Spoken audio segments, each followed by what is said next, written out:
자, 오늘 사도행전 21장 22절부터 30절까지 있는 말씀을 가지고 모든 무리를 충동하여 그를 붙들고 그랬어. 영어로는 They stripped up the whole crowd and seized him 라고 했습니다.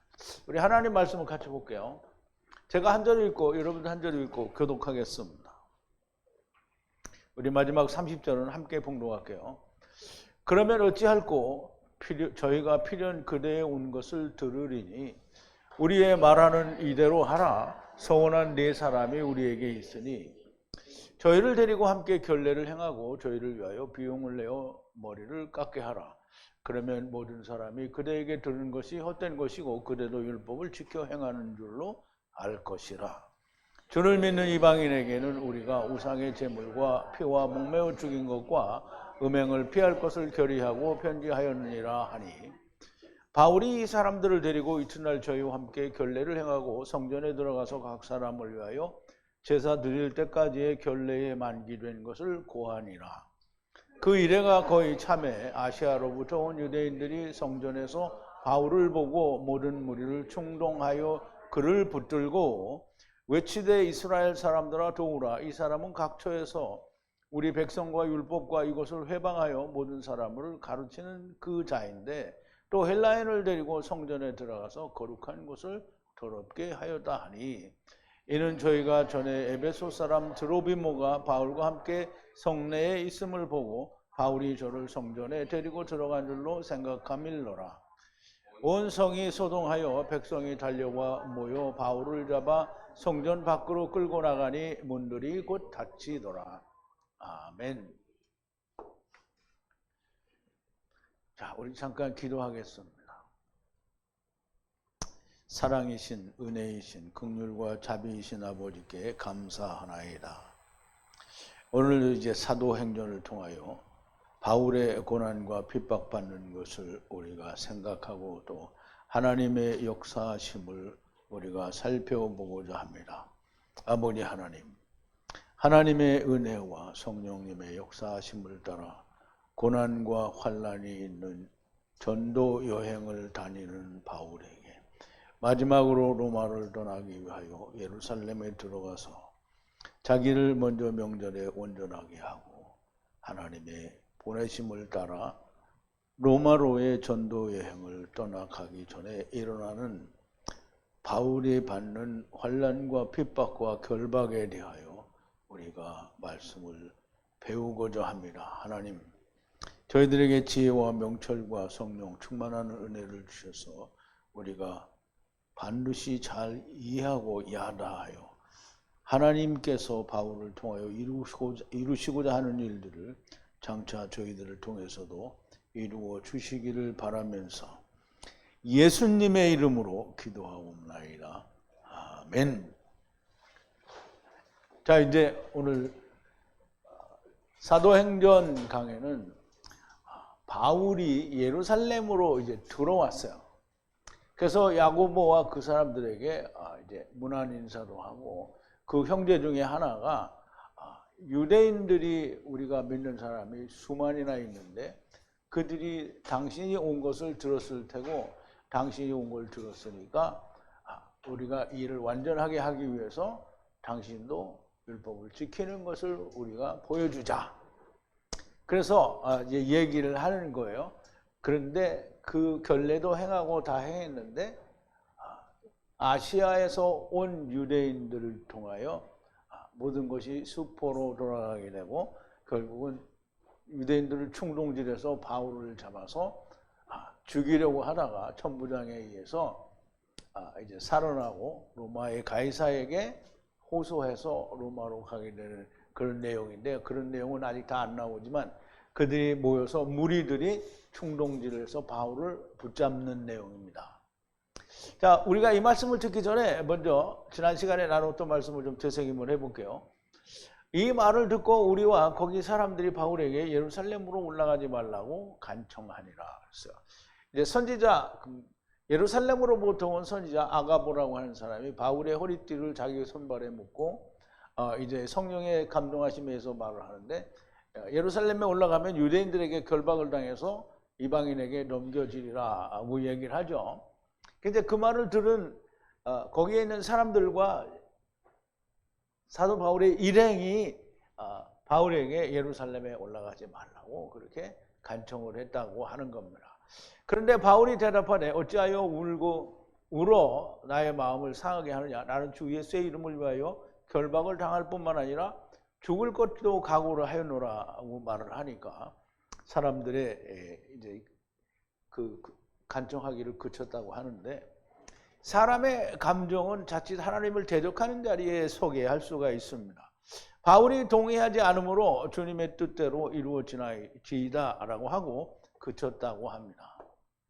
여러 날 후에 이들이 짐을 꾸려서 예루살렘으로 올라가는데 가이사랴의 제자들이 우리와 함께 가고 오랜 제자 구브로 사람 나손에게 유숙하려고 함께 이끌고 가게 됩니다. 우리가 예루살렘에 들어가니 형제들이 기쁨으로 우리들을 영접하고, 그런데 그 다음날 바울과 우리가 야고보에게 들어갑니다. 야고보와 제자들이 모인 것은 아무래도 성령이 오신 곳, 즉 높은 곳 다락방이었을 것이다라고 그렇게 사료가 됩니다. 여기에 들어가니 모두 와 있었고, 그리고 장로들이 도착하여 있었고요. 그들에게 인사하고 그들의 섬김에 의해 이방인 안에서 하나님께서 모든 것을 하나로 만드신 것에 대하여 이야기를 하니 그들이 듣고 하나님을 찬양하고 바울에게 말하되 형제여 보라, 수많은 유대인의 믿는 자들이 있으니 모두가 율법의 열광자들이라. 산헤드린 공회는 율법주의자들, 바리새인들, 서기관들, 대제사장과 그 일당들이 모이는 곳인데 거기서 총회를 했다라는 말은 좀 맞지가 않는 거고요. 그런데 주석자들은 전부 그게 산헤드린 공회라고 말을 하더라고요. 그래 이제 제가 지난번에 말씀을 드릴 때 산헤드린 공회라고 했는데 너무 맞지 않는 것 같아요. 적절치 않고 언제나 사도들과 장로들과 예수를 믿는 자들이 모이는 것은 역시 다락방이었다라고 하는 것이 너무나 맞는 것 같고요. 열광자들이란 율법에 미친 자들을 말합니다. 이방 교회의 사람들을 보내 율법을 지켜야 한다라고 가르친 주동자들이다라고 보여집니다. 이들이 당신에 대하여 저들에게 들리기를 모세를 배반하여 가르치고 이방인을 따라서 유대인들에게 그들의 아들들에게 할례하지 말고 그런 관습을 따르지 말라고 가르친다라고 그렇게 들었다는 거예요, 이들이. 그러니까 그러므로 어떤 것을 우리가 완전하게 해야 한다. 모인 군중이 당신이 온 것을 들었을 거니까 라고 어떤 형제가 얘기를 하는 거예요. 22절인데요.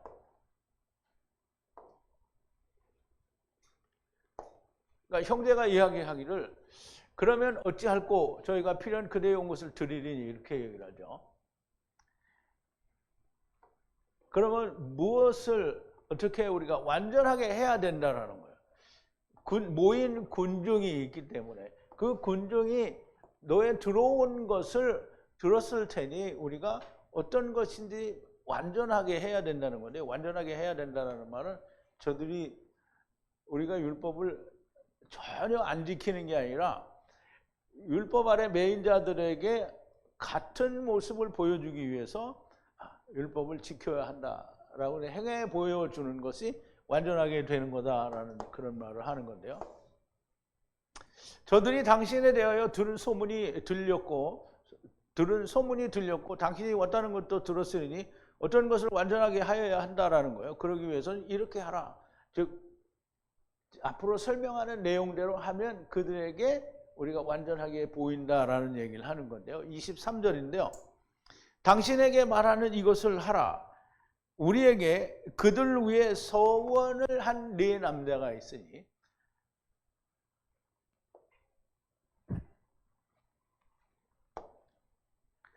자, 그러므로 이것을 하라.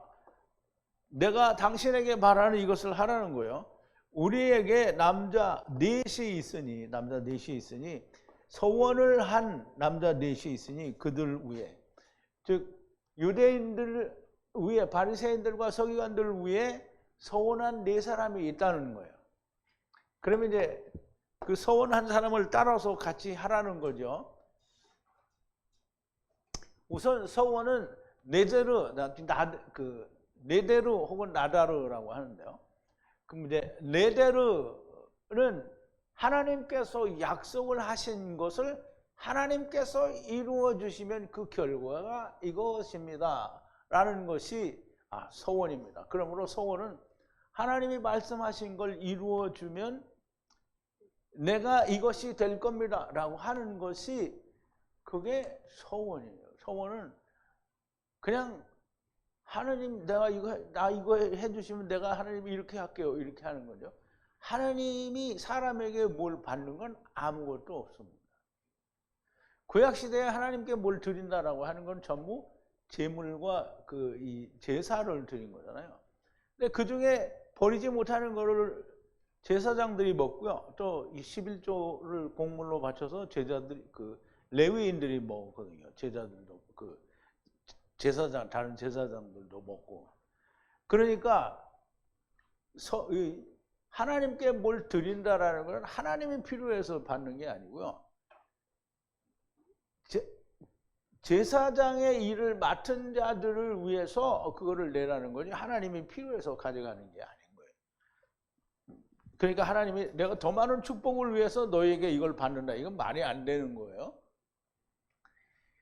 자, 그러면 우리가 서원이라는 걸 우리가 한번 보자고요.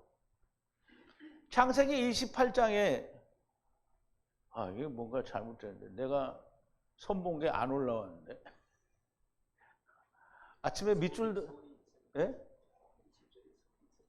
아니 아침에 내가 여기다 밑줄을 쳐놨거든. 자 이제 기억나는 대로 제가 더듬어서 얘기했죠. 자, 야곱이 꿈에 본즉 사다리가 땅 위에서는 그 꼭대기가 하늘에 닿았고 또 본즉 하나님의 사자가 그 위에서 오르락내리락 하고 또 본즉 여호와께서 그 위에 서서 가라사대 나는 여호와니 너의 조부 아브라함 하나님이요 이삭의 하나님이라 너의 누운 땅을 내가 너와 네 자손에게 주리라. 네 자손이 땅에 티끌같이 되어서 동서남북에 편만할지며 땅의 모든 족속이 너와 네 자손을 인하여 복을 얻으리라. 내가 너와 함께 있어 네가 어디로 가든지 너를 지키며 너를 이끌어 이 땅으로 돌아오게 할지라. 내가 네게 허락한 것을 다 이루기까지 너를 떠나지 아니하리라 하신지라. 야곱이 잠이 깨어 가로되 여호와께서 과연 여기 계시거늘 내가 알지 못하였도다. 이에 두려워하여 가로되 두렵도다 이것이요 다른 것이 아니라 이는 하나님의 전이요 이는 하늘의 문이로다 하고 야곱이 아침 일찍 일어나 베개하였던 돌을 가져 기둥으로 세우고 그 위에 기름을 붓고 이곳 이름을 베델이라 하였더라. 이 성의 본 이름은 루스더라. 야곱이 서원하여 가로되 하나님이 나와 함께 계시사 내가 가는 이 길에서 나를 지키시고 먹을 양식과 입을 옷을 주사 나로 평안히 아버지 집으로 돌아가게 하시오면 여호와께서 나의 하나님이 되실 것이요 내가 이 기둥으로 세운 이 돌이 하나님의 전이 될 것이요 하나님께서 내게 주신 모든 것에서 10분의 1을 내가 반드시 하나님께 드리겠나이다. 자, 이제 우리가 이 하나님의 말씀을 분석을 하고 얘기할 때 아주 중요한 부분이 있습니다. 야곱이 꿈에 본 게 뭐예요? 꿈에 본 게 사다리가 땅 위에 섰는데 그 꼭대기가 머리가 하늘에 닿았어요. 사다리가 땅에서 하늘까지 닿았다는 말이죠. 그리고 본즉 하나님의 사자가 그 위에서 오르락내리락 한다 이 말이에요. 그러면 이제 가장 기본이 되는 건 이거예요. 하나님의 천사들이 사다리를 통해서 오르락내리락 하는 것을 봤잖아요. 그걸 이루어 주겠다라는 거예요. 근데 그것을 땅에서 먼저 보여주는 게 뭐냐면 본즉 여호와께서 그 서서 가라사대 나는 여호와니 너의 조부 아브라함의 하나님이요 이삭의 하나님이라 누운 땅을 내가 너와 네 자손에게 주기라. 너가 땅을 너와 네 자손에게 준다는 거예요. 네 자손이 땅에 티끌같이 되어 동서에 남북에 평만할지며 이렇게 다 퍼질 텐데 야곱이 소원하여 가로되 하나님이 나와 함께 계시사 내가 가는 이 길에서 나를 지키시고 먹을 양식과 입을 옷을 주사 나로 평안히 아비 집으로 돌아오게 하시오면 여호와께서 나의 하나님이 되실 것입니다. 야곱이 그 자리에 거기 성전을 세운 베델이라고 하는 곳에서 나갔다가 다시 그곳에 오면 거기가 아버지 집이 아닌 거예요. 여기서 아버지 집이라는 것은 이 꿈에 본 이 하나님의 나라를 말하는 거거든요. 여기서 왔으니까 여기를 다시 데리고 가겠다라는 얘기를 지금 그것을 나에게 이루어 주시면 그러면 내가 10분의 1을 드린 것이 바로 그 일이 이루어지는 거가 된다라는 얘기라는 거예요. 그래서 서원은 내가 원하는 걸 하나님 이거 이루어 주시면 내가 이렇게 할게요. 하나님이 네 거 받아서 뭐하냐.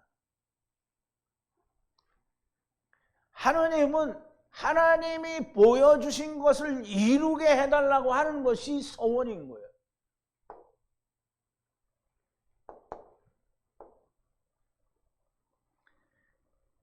바울의 서원도 여기를 벗어나지 않습니다. 그러니까 바울의 서원은 뭐냐면 하나님의 약속하신 것을 이루어 달라는 거예요. 그러니까 그거를 서원한 거예요. 그래서 머리를 깎은 거예요. 왜 그걸 머리를 깎아야 되느냐? 예수 그리스도의 죽으심이 하나님의 약속이에요. 하나님의 약속은 6월절 어린 양으로 이삭이 모리아산에서 드려짐으로 인하여 여러 번 주님이 오셔서 죽을 걸 약속을 하셨어요. 그런데 베드로 전서에서 베드로가 얘기합니다.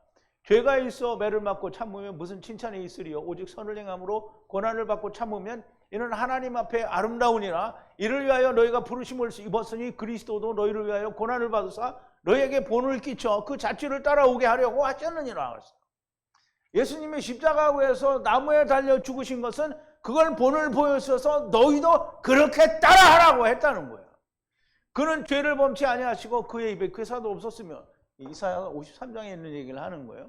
욕을 받으시되 대신 욕하지 아니하시고 고난을 받으시되 위협하지 아니하시고 오직 공의로 심판하시는 자에게 부탁하시며 친히 나무에 달려 그 몸으로 우리 죄를 담당하셨으니 이는 우리로 죄에 대하여 죽고 의에 대하여 살게 하려 하심이라. 저가 채찍에 맞음으로 너희는 나음을 얻었나니.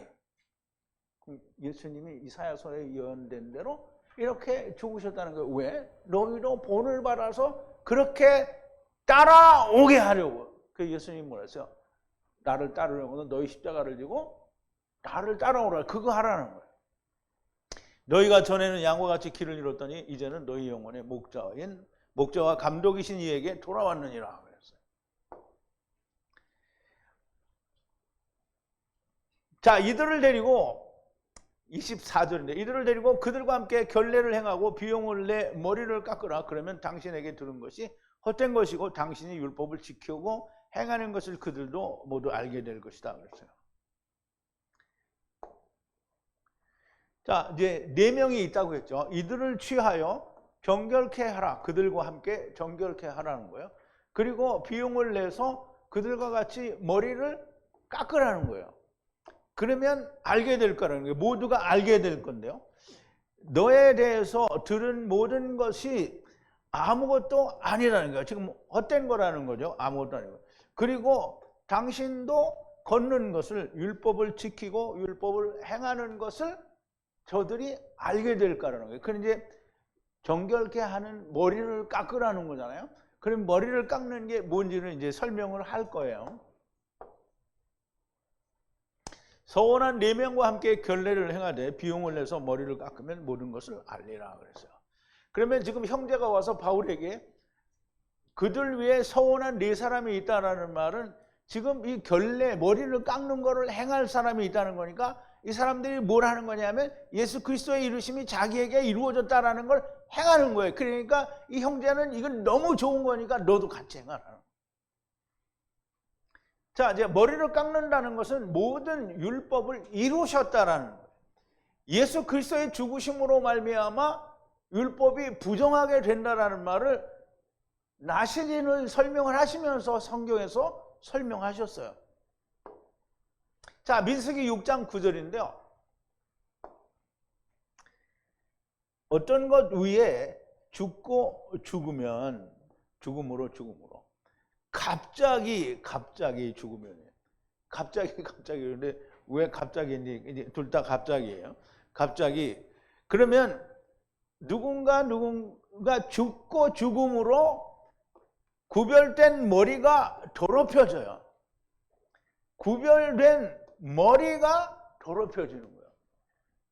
그러면 머리를 깎으라는 거예요. 정결케 하는 때에 7번째 날 동안에 깎으라는 거예요. 그러면 여기서 죽고 죽으면 그래서 갑자기 누가 죽었어요. 그래서 머리에 쓴 머리가 부정하게 됐어요. 그러면 구약시대 때 이 사람들은 이 말이 무슨 말인지 알았는지 몰랐는지 모르겠는데 예수 그리스도의 죽으심으로 말미암아 머리의 율법이 부정하게 되면 깎아버리라는 거예요. 무슨 말인지 이해 갔어요?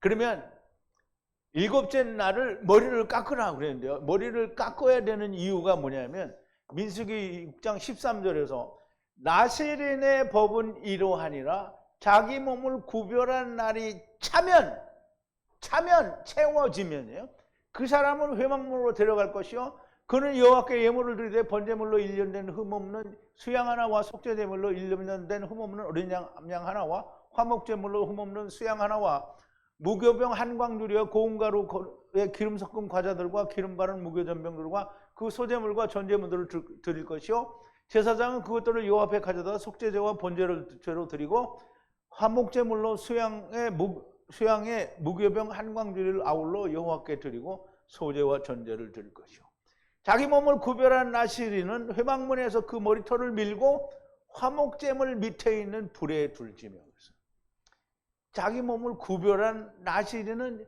회막문에서 어떻게 해요? 머리털을 밀어요. 왜냐하면 구별한 날이 찼으니까. 머리털을 밀고 그것을 화목제물 밑에 있는 불에 둘지며 자기 몸을 구별한 나시린이 그 머리털을 민 후에 제사장이 삶은 수양의 어깨와 광주리 가운데 무교병 하나와 무교전병 하나를 취하여 나시린의 두 손에 두고 여호와 앞에 요제로 흔들 것이며 그것과 흔든 가슴과 넓적 다리는 성물이라 다 제사장에게 돌릴 것이니라 후에 나시린이 포도주를 마실 수 있느니라. 이제 여기는 정말 많은 내용들이 포함이 되어 있어요. 레위기에서도 배웠고 출애굽기에서도 배운 내용들이 들어있는데 지금 이거를 다 일일이 풀어서 설명하기는 그렇고요. 나시린의 법은 예수 그리스도가 죽으심으로 말미암아 율법이 채워지게 되면 부정한 것이 되니까 어떻게 해요? 머리를 깎아버리라는 거예요. 그럼 머리를 그 깎은 것이 결국은 어디까지 가냐면 소제를 드리는 메시아 왕국까지 간다는 얘기가 이 안에 다 들어있는 거예요. 자, 이제 예수 그리스도의 죽으심으로 머리에 거룩한 구별된 머리가 부정하게 됐으니까 그걸 뭐라고 하느냐면 원수된 것 의문에 속한 계명의 율법을 자기 육체로 폐하셨다라는 말인 거예요. 자, 그때 너희는 그리스도 밖에 있었고 이스라엘 나라 밖의 사람이라 약속의 언약들에 대하여 외인이요 세상에서 소망이 없고 하나님도 없는 자이더니 이제는 전에 멀리 있던 너희가 그리스도 예수 안에서 그리스도의 피로 가까워지느니라. 그는 우리의 화평이신지라 둘로 하나를 만들어서 중간에 막힌 담을 오시고 원수된 것 곧 의문에 속한 계명의 율법을 자기 육체로 폐하셨으니 이는 이 둘로 자기 안에서 한 세 사람을 지고 화평케 하시고 또 십자가로 이 둘을 한 몸으로 하나님과 화목하게 하려 하심이라. 원수된 것을 십자가로 소멸하시고 또 오셔서 먼 데 있는 너에게 평안을 전하고 가까운 데 있는 자들에게 평안을 전하셨으니 이는 저로 말미암아 우리들이 한 성령 안에서 아버지께 나아감을 얻게 하려 하심이라. 그러므로 이제부터 너희가 외인도 손도 아니요 오직 성도들과 동일한 시민이요 하나님의 권속이라 그랬어요. 그러면 이제 우리가 결례를 행한다, 머리를 깎는다라는 말은 너무 중요한 건데요.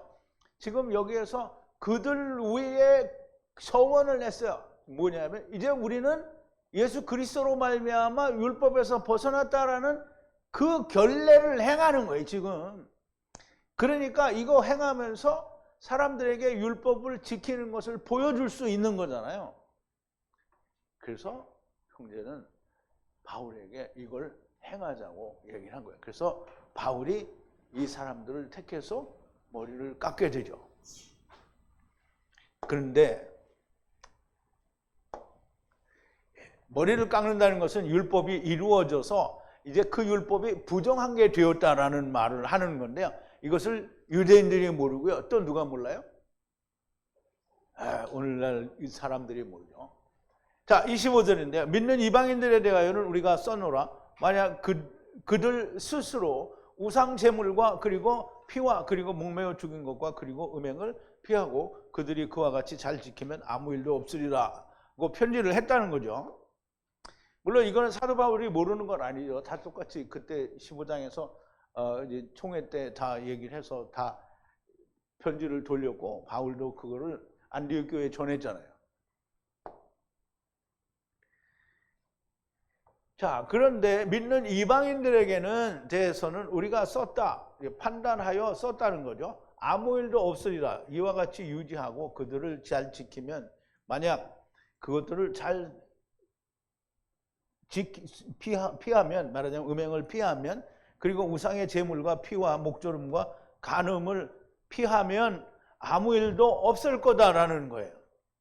그러면 이제 이방인들에게 편지한 내용을 다시 한번 누가가 여기다 기록한 것은 이방인들은 이거 외에는 할 게 없다라는 얘기를 하는 거예요.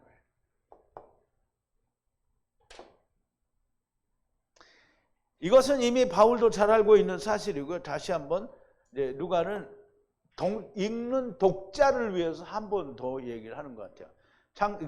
사도행전 15장에서 총회를 할 때 이미 베드로와 모든 장로들과 믿는 바리새인들 앞에서 결정이 된 것이고요.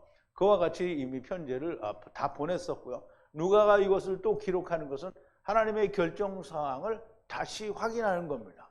자, 26절인데요. 그래서 바울이 그 남자들을 데리고 그들과 정결케 하는 날을 가지고 성전으로 들어가 그들을 하나씩 봉헌하여 바치기까지 정결례의 날을 완성하고 선포하리라 그랬어요. 자, 그러면 이제 그 머리를 깎는데도 아마 비용이 드나 봐요. 머리를 어떻게 깎는지 하여간 그 이제 그냥 와서 깎아주지는 않을 거 아니에요. 그리고 그 삭도를 대서 뭐 민머리를 만드는 거는 오늘같이 바리깡이 있었고 이렇게 하는 게 아니잖아요. 칼 가지고 이렇게 하니까 다치지 않고 하려면 그게 아마 전문가의 손이 필요해서 비용이 드는 것 같아요. 그때 바울이 그 남자들을 취하여 그들과 함께 정결케 하는 날을 가지고 그리고 성전으로 들어갔어요. 그래서 이렇게 그들이 이 정결례의 날을 완성했다라는 것을 선포하는 거예요. 그들 봉헌을 하는 사람이 네 사람이니까 네 사람 한 사람 다 각기 다 하나님께 이렇게 율법이 맞춰졌다 그러고 자기들을 봉헌하는 거예요. 헌신하는 거라는 거예요. 그렇게 받쳐진 것을 선포했다는 거예요. 그러면 이제 그거를 알게 했다라는 거예요. 그리고 이제 그렇게 알게 했으면 그렇게 해서 7일을 아마 지내는 것이 결례인 것 같아요. 예루살렘에서 형제가 자기에게 일러준 대로 서원한 네 남자와 함께 서원에 딸을 결례의 모든 것을 이루고 또 자기들의 예대로 봉헌에 바치기까지 정결례를 마쳤습니다. 바울도 그리고 예루살렘 형제도 모든 것을 다 행했고요. 율법의 메인 유대인들을 어떻게든지 구원해 보기 위해서 유대인처럼 행하였습니다. 그런데 이 결례를 행한 사람들은 다 이제 그 결례가 완성이 됐겠죠. 그런데 이 유대인들은 이게 완성이 안 되는 거예요. 자, 27절인데요. 그런데 그 7날이 마치는 것과 같이 아시아에서 온 유대인들이 성전 안에서 그를 보고 모든 군중들을 충동하여 그의 위에 손을 뻗쳐서 말이에요. 손을 뻗쳐서 이렇게 잡았다라는 뜻인데요. 이제 이래가 그런데 7날을 끝나려는 때에 같이 말이에요. 같이 그것과 함께 아시아로부터 온 유대인들이 봤어요. 성전 안에 있는 바울을 봤다는 거예요.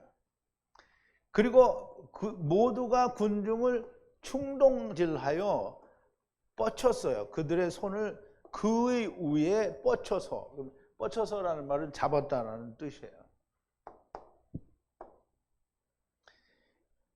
유대인처럼 되기 위해 모든 결례를 행함으로 예수 그리스도의 모든 것을 이루심을 나타내고 선포하였는데 아시아 곧 에베소 지역에서 온 유대인들이 성전 안에서 바울을 보고 군중들을 충동하여 그의 위에 손을 두고 바울에게 대하여 자기들이 들은 것을 이제 나발거리는 거예요. 나발 분다는 말이죠. 자, 28절인데요.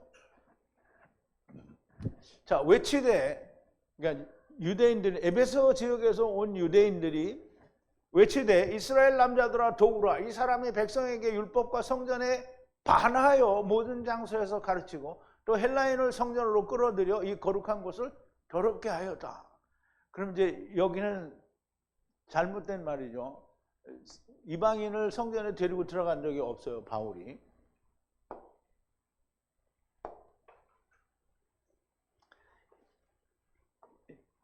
이스라엘 남자들아 소리쳐서 말하기를 도우라, 우리를 도우라 이렇게 얘기하는 거야. 이 사람이다. 백성들에게 율법과 그리고 거룩한 것을 반하여 각처에서 가르치고, 그리고 또 헬라인을 성전으로 데리고 왔다는 거예요. 이방인을 데려왔다는 거예요.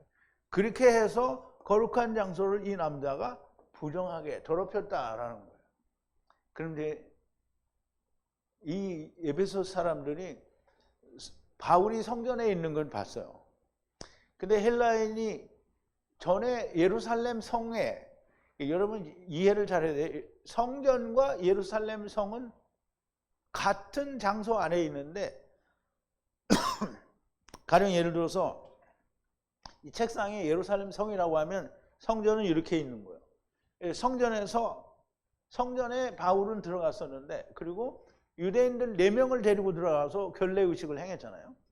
그러면 그 헬라인 드로비모는 이 안에 들어간 적도 없고요. 드로비모는 서원을 한 적도 없어요. 왜? 서원할 필요가 없어요. 그건 이방인이니까. 그런데 이 사람이 바울과 함께 이 성 안에 있었던 걸 본 거예요. 그러니까 바울이 성 안에 있었으니까 이놈이 얘도 데리고 들어갔구나 이렇게 생각을 한 거예요. 그래서 생각하고라고 나와요. 그런데 거룩한 장소도 더럽혔다라고 하는 거예요. 근데 이 말이 틀렸죠. 왜냐하면 예수 그리스도께서 이미 부활하셔서 가셨잖아요. 그럼 거룩해져야 할 성전은 존재하지 않는 거죠. 그냥 거기 성전이었던 자리만 있는 거죠. 아시아는 에베소 지역을 말하는데, 여기서 온 예수 그리스도를 대적하는 유대인들이 바울에 대하여 율법과 성전을 반하여 모든 것에서 가르치고, 또 헬라인을 성전에 끌어들여 거룩한 성전을 더럽게 하였다고 한다는 거예요. 율법의 몸물로 젖이나 처먹는 자들이니 이런 말을 하는 겁니다. 성전을 예수 그리스도께서 모든 것을 이루셨고, 지성소의 휘장은 이미 찢어졌어요. 다만 건물이 허물어지지 않았지요. 더럽혀질 거룩한 성전은 존재하지 않는 것이고요. 오히려 저들이 거룩한 성전이신 예수 그리스도를 더럽히고 있는 겁니다. 자, 29절인데요. 이는 성 안에서 에베소 사람 드로비모와 바울이 함께 있는 것을 보고 바울이 그를 성전으로 끌어들였다고 생각함이라 그랬어요. 그럼 이제 가정하는 거예요. 자기들 생각에. 이게 뭐였다는 거예요. 봤었다라는 거예요. 드로비모를 봤어요. 에베소 사람 드로비모를 봤다는 거예요. 어디서? 성읍에서 함께, 바울과 함께 있는 것을 봤다는 거예요. 그러므로 성전에 들어와서 바울이 그를 성전으로 데리고 왔다는 것으로 생각했다는 거예요. 자기 눈으로 본 게 아니고 그렇게 생각했다는 거예요. 예루살렘 성에서 바울과 드로비모가 함께 있었으니까, 바울은 성전에서 나왔으니까, 그러면 이놈을 성전에 데리고 들어갔을 거다. 뭐 들어갔어도 상관은 없죠. 성전은 더 이상 거룩한 곳이 아니에요. 그런데 자기들 생각에는 더럽혔다라고 생각을 하는 거예요. 그러니까 미친 거죠. 자기들이 오히려 성전이신 예수님을 어떻게 핍박하는 거잖아요. 누구처럼? 옛날 사울처럼. 율법은 항상 그래요. 본대로, 자기 생각대로 판단합니다. 드로비모는 서운한 적도 없고요. 바울의 형제가 4사람이 있다는데 이 사람들은 다 율법주의자들 가운데 서운한 사람들이에요. 그런데 성전에 들어갈 이유도 없어요. 예수님도 그렇죠. 이 문둥병이나 병이 난 사람들은 뭐라 했어요? 제사장에 가서 다 보이라 이렇게 했거든요. 그런데 드로비모는 서원을 할 필요도 없고 서원한 적도 없는데 거기 들어갈 이유가 없어요. 그러니까 안 들어갔어. 그런데 자기들이 미루어 생각한 거잖아요. 그러니까 성경은 항상 신학을 하는 사람이고 그냥 자기 멋대로 믿는 사람은 항상 성경을 읽어놓고 성경이 말해준 대로 말하지 않고 자기 생각을 말하는 거예요. 드로비모와 바울이 예루살렘 성 안에서 함께 있었다는 것만 보고 판단질을 해야 되는 거예요. 논리적이거나 상식적이거나 이성적이 아닙니다. 즉 율법주의자들은 논리적이거나 이성적이거나 합리적이 되지 못하는 거예요. 그런데 참 아이러니한 것은 율법이야말로 논리적이고 이성적이고 합리적이어야만 하는 거예요. 그런데 그걸 안 하고 전부 자기 본대로 그리고 자기 생각대로 하는 거예요. 본래 율법은 철저하게 논리적이고 이성적이어야 하는데 그런데 율법의 열광자가 되면 전혀 그렇지가 않은 겁니다. 자, 30절인데요. 성에 모두가 움직이고 백성들이 함께 달려들어 그리고 바울을 붙잡고 그를 성전 밖으로 끌어내니 그리고 즉시 그 문이 닫히니라 그랬어요. 그럼 이제 어쩌다 시간이 맞았는지 모르지만 하여간 바울을 붙잡고 성전에서 끌어낸 거예요. 왜냐하면 이건 성전에 있으면 안 될 놈이라 이러고 끌어낸 거예요. 끌어냈더니 어떻게 해요? 문이 닫혔어요. 자, 소동하여 성읍의 모든 자들이 소동하여 그리고 함께 달려들어서 사람들이 함께 달려들어서 그리고 바울을 붙잡았어요. 그리고 그를 끌고 성전 밖으로 나왔어요. 그래서 즉시 문이 닫혔어요. 의도적으로 닫았는지 그건 잘 모르겠는데 하여간 즉시 닫았어요.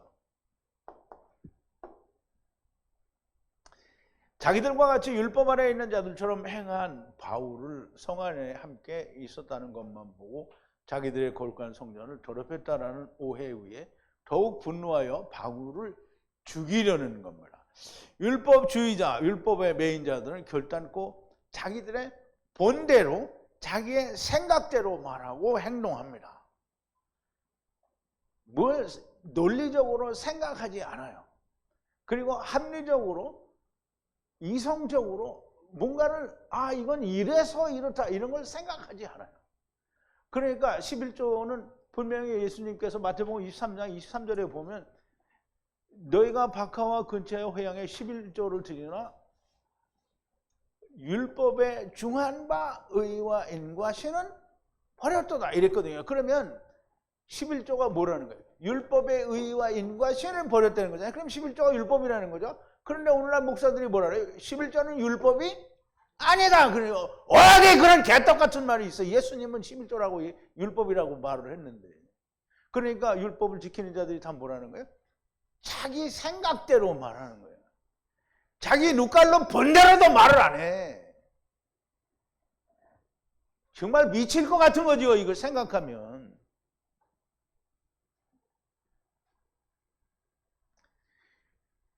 자기들을 어떻게든지 구원해 보려고 자기들처럼 율법을 행한 지금 서원을 한 사람들과 같이 율법을 행한 것을 보여줬는데 그런 건 상관이 없어. 자기들하고 안 맞으니까 죽이려는 거예요. 거룩한 성전을 더 이상 거룩해질 것도 없는 하나님은 이제 버리신 성전인데 그걸 더럽혔다고 지랄을 하는 거잖아요. 그러니까 오늘도 교회에서 자기들은 지어놓은 자기들 교회가 성전이라고 그거 강대상 위에 올라가면 애들 때려잡는다고 전부 내려가라고 지랄 육감을 떠는 게 그거란 말이에요. 더욱 분노하여 바울을 죽이려는 거고요. 율법주의자들은 율법의 매인자들은 결단코 자기들의 본대로 생각대로만 말하고 행동하는 거예요. 본대로만 해도 괜찮아요. 근데 그 위에 자기 생각을 보태서 본 걸 무시해버리는 거잖아요. 그리고 항상 자기 혼자 말하지 못해요. 혼자 하면 어떻게 해요? 누가 여기 와서 혼자 이 목자는 당신은 나 사기꾼이야 이런 말 하는 사람 있어요? 그 이제 전부 물 들고 일어나 여럿이서 들고 일어나. 여기도 똑같잖아요. 자기 혼자 말하지 못하고 무리를 총동해서 대적질하고요. 그리고 큰 것으로 밀어붙여요. 그러니까 많이 몰려오면 자기가 이긴 거야. 그러니까 오늘날 세상의 모든 교회가 그렇잖아요. 교인이 막 한 교회 교인이 몇십만 명이면 어떻게 해요? 아무도 그거 못 건드려요. 그냥 그게 이단이어도 찍소리 못하는 거죠. 큰 걸로 말하는 거예요. 율법이 아무리 많은 떼거리로 들이댄다고 진리 곧 하나님의 말씀이 무너지는 것은 아닙니다. 오히려 율법주의자, 곧 자기가 원하는 하나님을 바라는 율법주의자들은 무너지게 되어 있습니다. 이스라엘 시내산에서 자기들이 기뻐하는 금송아지를 만들고 하나님의 진노와 함께 자기들의 형제들의 허리에 칼로 도륙을 당했어요. 금송아지 만들어서 자기는 잘 나가는 것 같죠. 그런데 자기들의 형제들의 칼에 죽어요. 왜? 자기들의 형제가 누구예요? 카탄이죠. 카탄이 가진 허리에 칼, 하나님의 말씀에 의해서 도륙이 되는 거예요. 이제 모세가 내려와서 아론을 만났어요. 아론이 이제 모세에게 하는 얘기예요. 아론이 가로되 내 주여 노하지 마옵소서. 이 백성의 악함을 당신이 알아야라. 그들이 내게 말하기를 우리를 위하여 우리를 인도할 신을 만들라. 이 모세 곧 우리를 애굽 땅에서 인도하여 낸 사람은 어찌 되었는지 알 수 없노라. 참 인내심도 없고 기다리지도 못하고 자기 혼자 생각하는 거예요. 40여일 동안 내려왔으니까 모세는 거기서 뒤졌나 보다. 우리를 위하여 신을 만들라 아론이요. 이렇게 하는 거잖아요. 내가 그들에게 이르기를 금이 있는 자는 빼어내라 한즉 그들이 그것을 내게로 가져왔거늘 내가 불에 던졌더니 이 송아지가 나왔나이다. 모세가 본즉 백성이 방자하니 이는 아론이 그들로 방자하게 하여 원수에게 조롱거리가 되게 하였습니다. 이에 모세가 문 진에 서서 가로되 누구든지 여호와 편에 있는 자는 내게로 나오라 하매 레위 자손이 다 모여 그에게로 오는지라. 모세가 그들에게 이르되 이스라엘 하나님 여호와께서 이같이 말씀하시길 너희는 각각 허리에 칼을 차고 이 문에서 저 문까지 왕래하며 각 사람이 그 형제를 각 사람이 그 친구를 각 사람이 그 이웃을 도륙하라 하셨느니라. 레위의 자손이 모세의 말대로 행하며 이날의 백성 중에서 3,000명가량이 죽인 바 된지라 그랬어요. 율법에 사로잡힌 자, 메인 자, 율법으로 자기를 내세우는 자들은 정말 강팍합니다. 이게 여러분 진짜 이게 그 사람들하고 대화를 하지 않고요. 그냥 보고만 있어도 강팍한 게 느껴져요. 이제 같이 있으면 대화가 안 돼요. 그러니까 무슨 하나님의 말씀이 나올 것 같으면 금방 자리를 피해버려요. 엄청나게 강팍한 거예요. 못 알아들어요. 징계를 받아도 모릅니다. 정말 몰라요. 이스라엘은 이 모든 것을 이루신 예수 그리스도를 죽이고도 그 결과로 멸망을 당했는데도 몰라요. 자, 누가복음 21장에 보면 너희가 예루살렘이 군대에 에워싸이는 것을 보고는 멸망이 가까운 줄을 알라. 그때 유대에 있는 자들은 산으로 도망할지며 성내에 있는 자들은 나갈지며 촌에 있는 자들은 그리로 들어가지 말지어다. 이 날들은 기록된 모든 것을 이루는 형벌의 날이니라. 그날에는 아이 벤 자들과 젖 먹이는 자들의 화가 있으리니 이는 땅에 큰 환난과 이 백성에게 진노가 있겠습니다. 저희가 칼날에 죽임을 당하며 모든 이방에 사로잡혀 가겠고 예루살렘은 이방인의 때가 차기까지 이방인들에게 짓밟히리라. 지금 유대 나라의 멸망을 얘기하는 거잖아요. 그래서 제가 지금 22절을 여기다 이제 카피를 했는데요. 이 날들은 복수의 날들이라는 거야. 그러니까 형벌의 날이라는 거죠. 무슨 채우는 모든 기록된 것을 채우는, 이루는, 만족시키는 이 말이에요. 그러면 우리가 카탄이 되는 것도 만족되는 거고요. 멸망되는 것도 만족이 되는 거예요. 형벌을 채운 거예요. 형벌을 채웠다는 거예요. 뭐가? 이스라엘의 멸망이 율법의 형벌을 채운 거예요.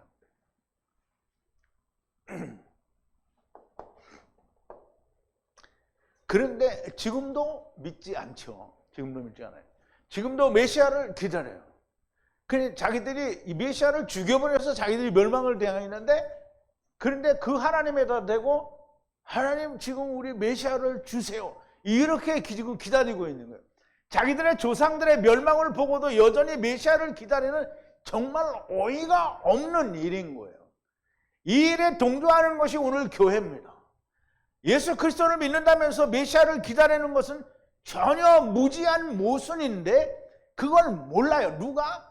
오늘 예수 믿는 사람들이 그걸 모른단 말이에요.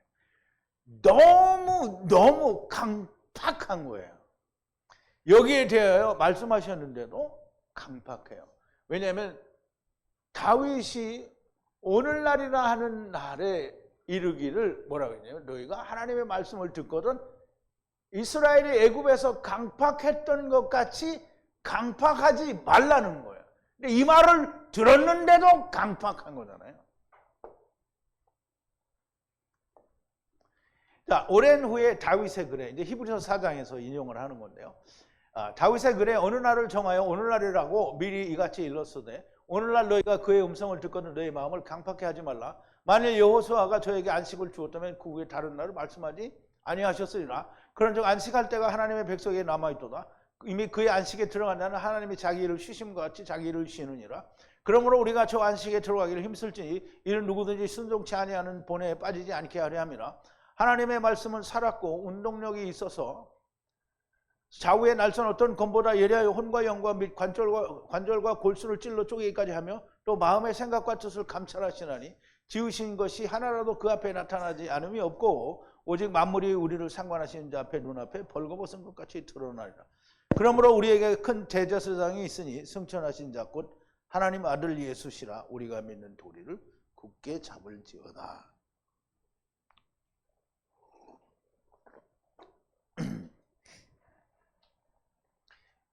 다윗의 글을 인용해서 가나안 땅에 들어간 사람들에게 얘기하는 거잖아요. 그러면 가나안 땅에 들어간 사람이 또 다윗의 말을 빌어서 가나안 땅에 있는 사람들에게 또 이야기를 함과 동시에 그 먼 데에 있는 이방인들에게도 또 다시 이 말을 하는 거예요. 강팍하지 말라. 누구처럼? 애굽에서 나와서 광야에서 40년 동안 하나님께서 받으시는 희생을 전혀 드리지 않았던 이스라엘처럼 강팍하지 말라는 거예요. 근데 이스라엘이 멸망을 당했는데도 불구하고 이방인들은 또 그걸 보고도 강팍한 거예요.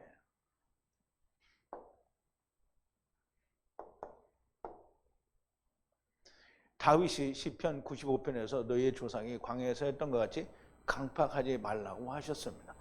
히브리서 기자도 이것을 인용하여 그런데 지금 눈물로 하나님을 대적하여 메시아를 달라고 하고 세상의 모든 교회는 이 이스라엘을 후원합니다. 이스라엘이 메시아를 달라는 것을 후원하고 있다는 거예요. 이것이 하나님을 대적하는 일이라는 걸 몰라요. 그러니까 얼마나 무식하고 강팍한 거냐 이 말이에요. 이 일을 위하여 사도 바울이 그 험난한 전도 여행을 3차나 다니고 마지막으로 로마에 여행을 하였음에도 불구하고 오늘날 이스라엘과 자기를 교회라고 부르는 자들이 그토록 강팍하여 메시아를 부르고 율법을 지켜야 한다라고 하고 있습니다. 여러분들은 여기에 절대로 동조하는 자들이 되지 않기를 진심으로 바랍니다. 사도들과 같이 사도 바울과 같이 또 그의 제자들과 같이 주님께서 받으신 말씀을 받으셨으니 하나님의 성령이 충만하시기를 기도하고 베냐민의 일, 곧 주님이 주신 명령, 내가 너희를 사랑한 것 같이 너희도 서로 사랑하라고 하신 그 일을 잘 감당할 수 있는 제자들이 되기를 바랍니다. 우리는 너무나 많은 아닌 것을 알고 보았는데 우리가 너무나 많은 아닌 것을 보고 또 보았는데 우리가 그 길을 간다 하면 얼마나 무지한 자가 되겠습니까? 못 보고 몰라서 그랬으면 몰라서 그랬다라고나 하죠. 그런데 여러분들은 너무나 많은 걸 듣고 배웠습니다. 그리고 진짜 목이 찢어져라고 떠드는 이목자 소리를 여러분들이 들었단 말이에요. 그런데 나는 그런 말을 들은 적이 없노라. 이렇게 하면 어떻게 하겠어요? 망하는 거죠. 여러분은 망하는 자가 되지 말기를 바랍니다. 우리 기도하시겠습니다. 거룩하신 사랑이신 은혜이신 긍휼과 자비이신 아버지여, 감사하나이다. 오늘도 우리에게 이렇게 하나님의 진리의 말씀을 들려주시며 우리에게 부르시고 제자가 되기를 원하시니 우리는 그 부르심에 부응하는 자들이 되어 우리가 마땅히 바울과처럼 베드로처럼 다른 제자들처럼 스데반처럼 빌립처럼 디모데처럼 실라처럼 우리가 다 하나님의 말씀으로 죽고 또 사는 자가 되게 하여 주시옵소서. 예수님의 이름으로 기도하옵나이다. 아멘.